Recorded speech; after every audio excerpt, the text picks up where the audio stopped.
네, 기업들의 효자 상품들 보다 자세한 이야기 정철진 경제평론가와 함께 분석을 해보겠습니다. 어서 오십시오. 네, 안녕하십니까. 네, 먼저 화장품부터 저희가 좀 살펴보면 네. 아모레퍼시픽이 지난해 사상 최대 실적을 거뒀는데 네. 그 중심에는 설화수가 있었다면서요? 그렇습니다. 이제 설화수 화장품 업계에서는 이제 한국 화장품 업계에서는 거의 이제 기념비적인 그런 브랜드가 됐는데요. 예. 최초 시작이 2004년이었습니다. 2004년 런칭을 했을 때 일단 뭘 크게 어필을 했냐면은 예. 이제 인삼 성분이 들어가 있다. 이 진생 상품이라는 것을 이제 시작을 했었는데 예. 이제 거의 10년 만에 이제 세계적인 브랜드로 이제 성장을 하게 된 거 아니겠습니까? 예. 그래서 올 한 해 같은 경우에는 이 설화수 하나만으로 연매출 1조 원이라는 상상할 수 없는 이제 그런 매출액이 나오게 됐는데 예. 뭐 여러 가지 성공 요인들이 있습니다. 운도 좋았죠. 왜냐하면 성장 과정에서 이 요커라는 예. 중국의 그 파워도 같이 이제 겸비를 하게 됐었는데 그럼에도 불구하고 어쨌든 브랜드 관리를 굉장히 탁월하게 잘했다. 특히 그리고 화장품 같은 경우에는 주력 상품들이 하나씩 있어야 되거든요. 예. 그러니까 뭐 시슬리에 뭐 랑콤에 뭐 이런 게 있어야 되는데 네네. 설화수는 이제 윤조 에센스라는 아. 대표 브랜드가 하나 먼저 치고 나가면서 네. 어쨌든 이런 좋은 성과를 거뒀고 아모레퍼시픽 뭐 주가가 몇십 배 아닙니까? 거기에 뭐 1등 효자 상품이라고 볼 수 있겠죠. 예. 화장품에는 설화수가 있다면 당연히 제약에는 동아제약의 바카스 네. 효자 상품이었네요. 네, 그렇습니다. 바카스고 한 병이 연매출이 국내에서 2천억이고요. 예. 해외에서 500억 해서 작년에 2,500억의 매출을 올렸던 상품인데 네네. 뭐 바카스는 정말 동아제약에서의 이런 효자가 있겠습니까? 1960년에 최초의 시작은 이제 정제였었거든요. 예. 이제 타먹는 거였다가 나중에 어. 이제 액상으로 이제 바꾸게 된 건데 실은 이제 바카스가 그동안에 몇 번씩 고비들이 있었는데 그 고비들을 잘 넘긴 그 중에 대표적인 케이스가 이게 바카스가 엄밀히 말하면 좀 50대 이상의 이 성인들의 전유물이었었거든요. 예. 그래서 이제 매출이 점점 더 이상 늘지 않고 있는 정체기에 그 선전을 좀 CF가 생각나실지 모르겠는데 젊은 친구들이 나와가지고 예.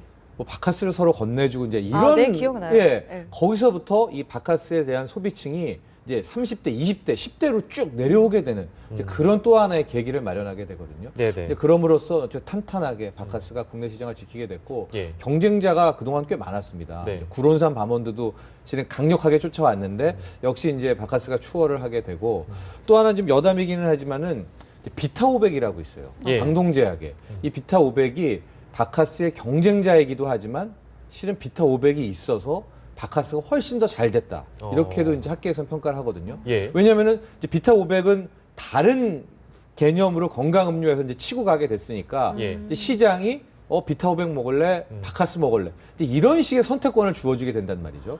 그래서 오히려 이것도 뭐 시장을 잠식하는 것 뭐 있었겠지만은 네. 어쨌든 바카스의 성공에는 더 긍정적인 요인도 많았다 이렇게 평가됩니다. 저희가 좀 더 그 세밀히 들여다 보면은 그 탄생 55주년이 됐습니다. 네. 뭐 이제 앞서 말씀하셨습니다만 경쟁적인 다른 상품도 이제 나오긴 했습니다만 이렇게 꾸준하게 인기를 얻을 수 있는 비결이 무엇이 있을까요? 일단은 이제 상품력이 좋다 이렇게 봐야 될 것 같고요. 예. 거기에다 계속 말했듯이 이제 브랜드 관리가 정말 확실했다라고 볼 수 네. 있겠습니다. 이제 바카스란 이름도 안 바꿨을 뿐만 아니라 게다가 또 하나가 계기가 유통이 굉장히 이건 뭐 시대상 운도 좋았던 건데 예. 약국에서만 팔다가 이제 약국 외에 약국 그러니까 일반 슈퍼나 편의점에서 팔게 되면서 시장이 무한 확대가 되거든요. 네. 이런 것도 또 하나 바카스의 기술적인 기회였다 볼 수 있겠습니다. 네. 네. 자, 그리고 오리온 제과요. 저는 당연히 초코파이가 효자 상품일 줄 알았는데 네. 오감자 그리고 포카칩이 의외에 또 매출이 상당하다고 하네요. 그렇습니다. 많이 이제 일반 여러분들이 착각하는 건데 이 오리온의 초코파이지만 물론 초코파이입니다. 네네. 하지만은 1위는 포카칩입니다. 포카칩이 압도적인 1위고요. 이게 이제 맛이 3개 있는데 네. 뭐 제가 다 말씀드리지 못하지만 그게 작년 연매출이 한 1,500억에 육박을 할 거예요. 굉장하네요. 1,400억에. 그래서 이 감자칩에서는 포카칩 삼총사를 거의 따라잡을 수가 없는 그런 건데 이 포카칩의 이 성공은 실은 오리온 때문이었다 이렇게 볼 수가 있겠습니다. 우리가 이제 지금 효자 상품 얘기하는 거 아닙니까? 그러니까 오리온이라는 초코파이라는 이제 진짜 효자, 이제 큰형님 효자가 있는 거예요. 예. 그러니까 오리온 입장에서는 초코파이가 매출을 늘 내주니까 그 다음 효자 발굴을 하게 된 건데 이제 그게 바로 포카칩이 된 거고 예. 거의 감자칩에서는 이제 포카칩을 따라올 수 없게 이제 그 정도로 압도를 하게 됐고요. 예. 뭐 감자 재배라든가 뭐 상품 개발도 굉장히 심혈을 기울였습니다. 네.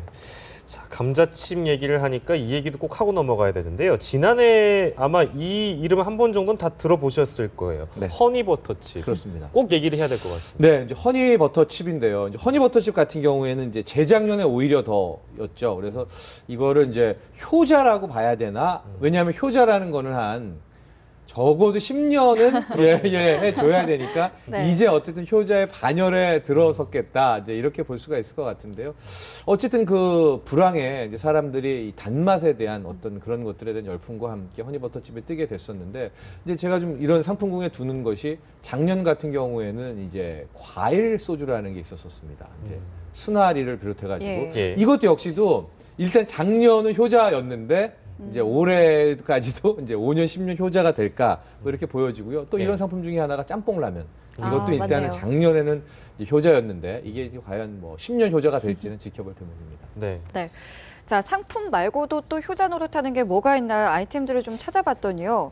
온누리 상품권, 이게 전통시장에서 사용하는 거잖아요. 네. 이것도 또 효자 상품이라고 하네요. 그 온누리 상품권이 이제 2009년에 처음 시작을 한 겁니다. 이게 아이디어 차원에서는 굉장히 좋았는데 소상공인들과 전통시장을 살리기 위해서 일단 상품권을 개발할 때 기본적으로 그 상품권의 구입을 5%를 이제 싸게 살 수가 있는 겁니다. 예. 그러니까 10만 원이면 9만 5천 원에 그 상품권을 사서 그것을 이제 가맹점에서 사용할 수 있게 하는 뭐 이런 건데요.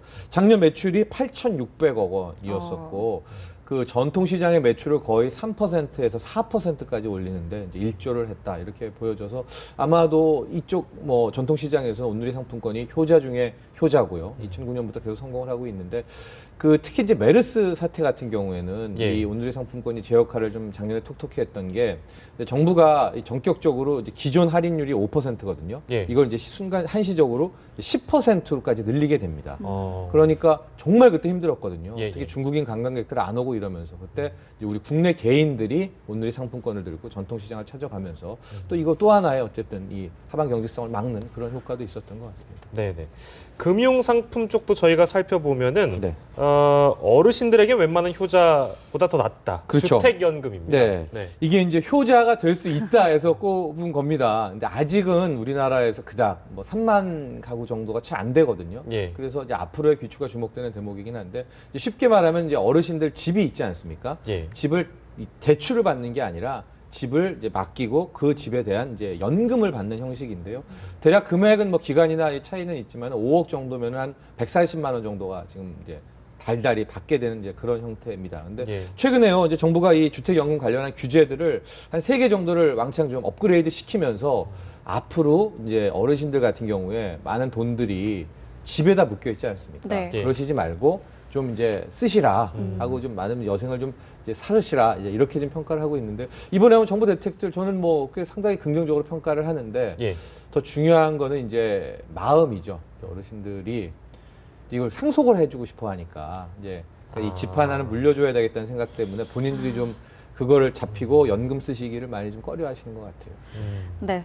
그 조금 전에 이제 효자 상품은 좀 꾸준한 매출을 보여줘야 된다고 말씀해 주셨는데 네. 글쎄요, 올해 좀 효자 상품을 좀 꼽는다면 뭐가 있을까요? 일단은 뭐 효자 중에 하나 빼놓은 게 이제 한국 야쿠르트에 야쿠르트 있습니다. 이게 아, 이제 그렇네요. 역대적으로 한 470억 병을 이제 팔아가지고 정말 이건 뭐 대표적인 효자라고 볼 수 있고요. 예. 저는 이제 클라우드 맥주가 하나가 있는데 롯데주류 같은 경우에 예. 이제 클라우드가 실은 이제 효자의 반열에 지금 올라오고 있거든요. 근데 최근에 국내 이제 주류 업계 같은 경우에는 이제 맛의 다양성의 문제 때문에 수입 업체들한테 많이 뺏기고 있습니다. 근데 예.